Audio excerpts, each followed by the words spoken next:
Hi guys, this is Joel. Welcome to the greenhouse. This is update number 2. I've just been out of the country in Sweden for 6 days, and I'm going to show you what it looks like when you don't water your greens for 6 days. It has been 5 days since I gave all of these trays a really good soaking, and I'm using organic matter. This is potting soil. Potting soil is very high in organic matter. It's often based on peat, which is horribly unsustainable. It is still moist in here. I have been spraying from above, which is not ideal. The ideal would actually be to have sub-irrigation. This is how plants always like to get water. And in a better setup, you might be able to have more regular water supply with some simple automation, by having a large tray underneath that would supply water for all the living trays.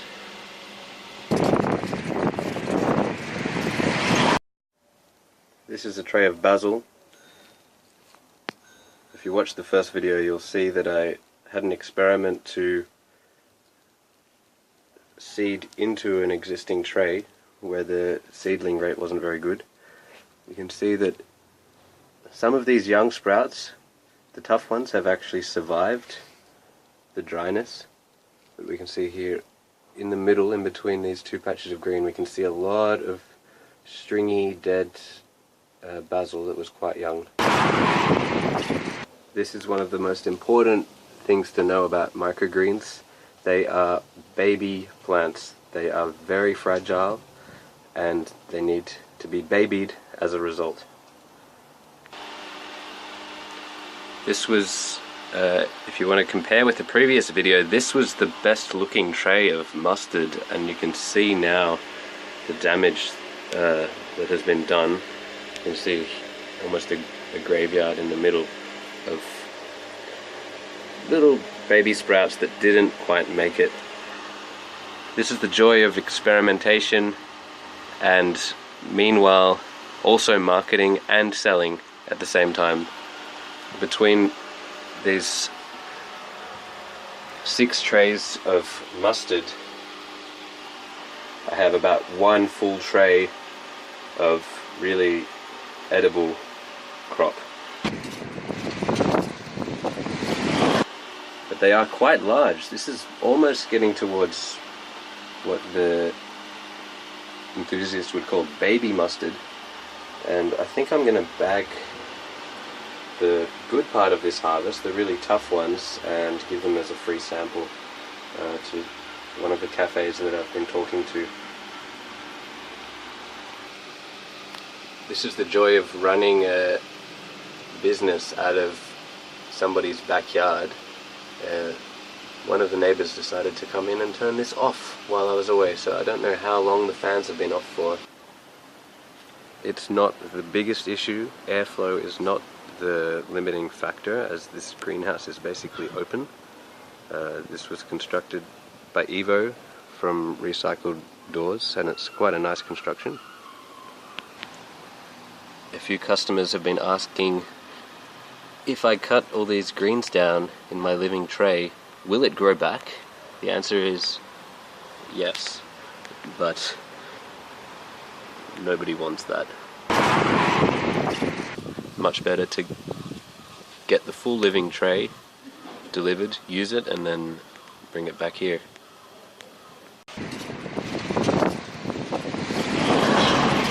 As I mentioned before, this started about 10 weeks ago. I've been simultaneously learning while doing, getting a yield, and making enough sales to the trial customers that it's covered my costs for this experimental stage. I was going around giving free samples to cafes, tastings. At the end of the day, I'd had quite a few people already tell me that they weren't very interested, or it's a nice idea but they can't work it into their menu. And then at the end of the day, a lady at this cafe, she had only 2 minutes of time for me, so in the end I gave her the elevator pitch and then gave her the tray for free and said I'm going to come back and pick it up. And that has actually worked quite well. She wasn't there today, but I got some feedback from one of the chefs that they really loved what I love about the concept, which is that it was growing fresh in their kitchen. They put it on display with their cakes. They love supporting local initiatives, and they like the idea that it comes by bike. So this is really ticking a lot of boxes for me. So that was a lesson I wanted to share, I guess, that I learnt about keeping going and showing up with value at the door, and keep trying, because you never know who's going to love it.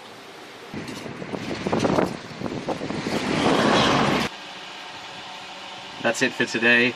If 5 people watch this video, I'm going to make a new one. I don't have the bar set very high. Thanks for watching.